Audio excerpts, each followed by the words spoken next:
Hi అండి, welcome to Tharani channel. ఇవాళ నేను మష్రూమ్ కర్రీ చేస్తున్నాను. ఈ మష్రూమ్ కర్రీని ఈజీగా టేస్టీగా ఎలా చేయాలో చూసేద్దామా.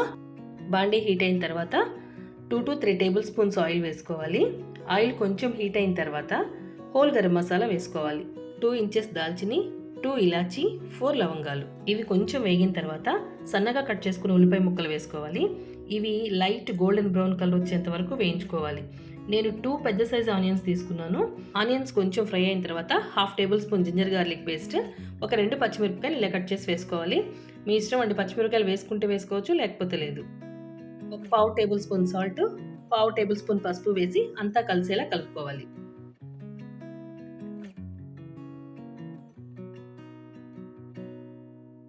ఇప్పుడు 15 to 20 జీడిపప్పు పలుకులు వేసుకొని కలుపుకోవాలి.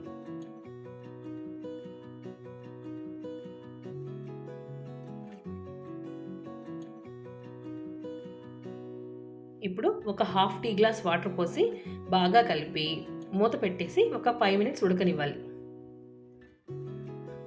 ఫ్లేమ్ మాత్రం సిమ్లోనే ఉండాలండి. మధ్య మధ్యలో మూత తీసి కలపెడుతూ ఉండాలి, లేదంటే అడుగంటుతుంది. స్టెయిన్లెస్ స్టీల్ బాండీలో చేసేటప్పుడు మరీ జాగ్రత్తగా ఉండాలి.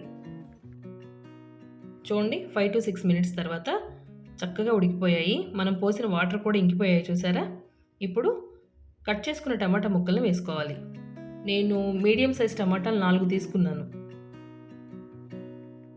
ఇప్పుడు టమాటా ముక్కలను కూడా బాగా కలిపేసి మూత పెట్టి ఉడకనివ్వాలి.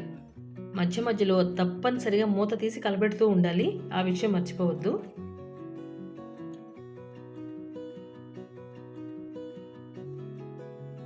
చూడండి, టమాటా ముక్కలు బాగా మెత్తగా ఉడికిపోయాయి. ఇప్పుడు కట్ చేసుకున్న మష్రూమ్స్ను వేసుకోవాలి. ముందుగా మష్రూమ్స్ని క్లీన్గా మట్టి లేకుండా వాష్ చేసుకోవాలి. ఆ తర్వాత మనకు ఇష్టం వచ్చినట్టుగా మష్రూమ్ని 2 పీసెస్ కానీ 4 పీసెస్గా కానీ కట్ చేసుకోవచ్చు. నేనైతే 4 పీసెస్గా కట్ చేసుకున్నాను.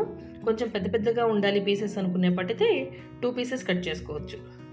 మష్రూమ్స్ వేసిన తర్వాత బాగా కలబెట్టి మూత పెట్టి ఉడకనివ్వాలి. వాటర్ ఏం పోయాల్సిన అవసరం లేదు. చూడండి, 5 నిమిషాల తర్వాత ఎన్ని వాటర్ వచ్చాయో కర్రీలోకి.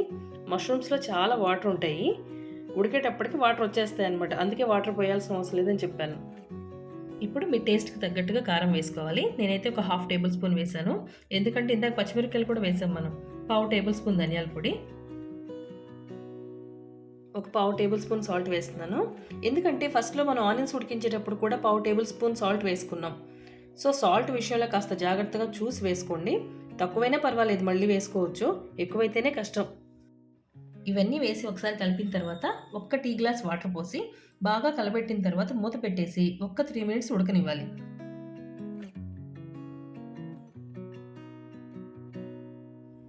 చూడండి, 3 మినిట్స్ తర్వాత చక్కగా ఉడికిపోయింది. మనం వేసిన కారం, ధనియాల పొడి అంతా కూరకు పట్టేసింది. ఇప్పుడు ఒకసారి టేస్ట్ చూడండి. నాకైతే కొంచెం సాల్ట్ తగ్గింది, అందుకే నేను కొంచెం వేసాను. ఒక 1/2 టేబుల్ స్పూన్ చింతపండు పేస్ట్ కూడా వేసి బాగా కలిపిన తర్వాత మూత పెట్టేసి 5 to 8 మినిట్స్ సిమ్లో ఉడకనివ్వాలి. చూడండి ఎంత చక్కగా ఉడికిపోయిందో. ఆయిల్ కూడా పైకి తేలింది. ఇప్పుడు నేను హ్యాండ్ఫుల్గా కొత్తిమీర వేస్తున్నాను. ఇలాంటి కర్రీస్లో నాకు కొత్తిమీర ఫ్లేవర్ బాగా నచ్చుతుంది, అందుకే కొంచెం ఎక్కువ వేసుకుంటాను. ఇందాక ఓ విషయం చెప్పడం మర్చిపోయాను. ఈ కర్రీని రైస్లోకి చేసుకునే పాటైతేనే చింతపండు పేస్ట్ వేసుకోవాలి. చపాతీ, పుల్కా ఇలాంటి వాటిల్లోకి అయితే మాత్రం చింతపండు పేస్ట్ వేసుకోవాల్సిన పని లేదు. టమాటా పులుపు సరిపోతుంది. అంతేనండి, మన మష్రూమ్ కర్రీ రెడీ అయిపోయింది. ఇది పక్కా రైస్లోకి సూపర్ టేస్టీగా ఉంటుందండి.